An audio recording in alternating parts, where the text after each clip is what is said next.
ओम नमो भगवते वासुदेवाय। भगवान श्री कृष्ण आपकी रक्षा करें। श्रीमद् भागवत महापुराण की जय हो। भगवान श्री कृष्ण की सदा ही जय हो।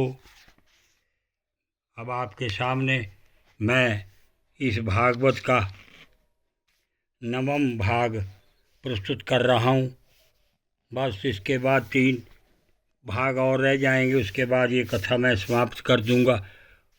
मैं तो श्रोतागण को ये कहता हूँ कि अगर संस्कृत में आप इसको नहीं सुनना चाहते पढ़े तो इसका अनुवाद जो है हिंदी में अनुवाद उसको देख लें, उसको पढ़ लें, उसको देख लें।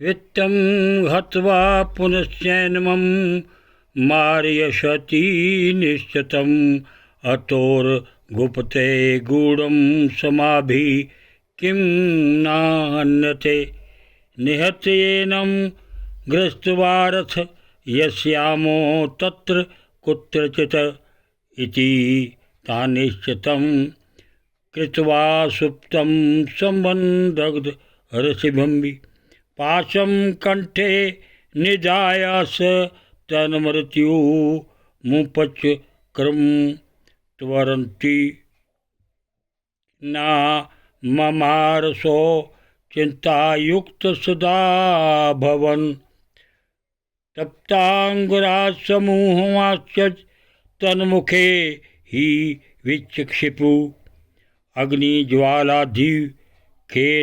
व्याकुलो निजनं गता तं देहं मुमूर्छगते प्राय साहसिका स्त्रिया नाज्ञातं तदरहस्यं तु केनापीदं तथैव च लोके पृष्ठा वन्दति समादूरं यात प्रियो हिना आगा विशति वर्षे सुमन विचलोभ विकर्षता स्त्रीणां नैव तु विश्वासं दुष्टाना कारयेद् बुधा विश्वासेयं स्थितो मूढ़ः स दुःखे परभूयते सुधामयं वचो यासं कामिनारसवर्धनं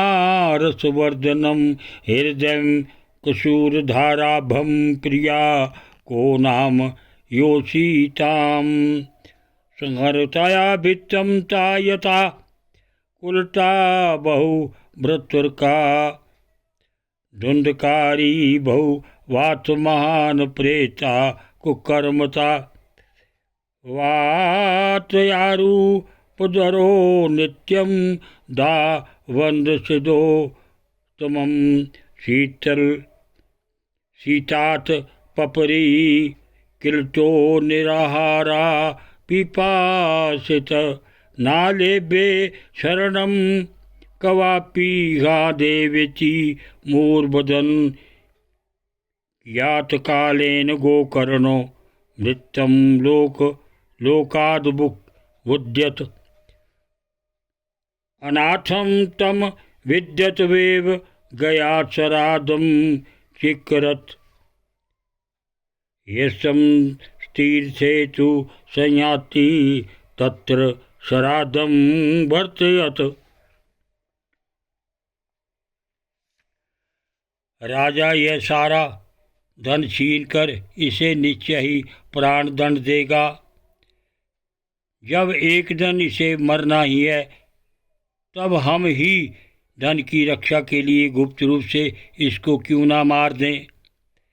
इसे मारकर हम इसका माल भत्ता लेकर जहाँ कहीं चले जाएंगी।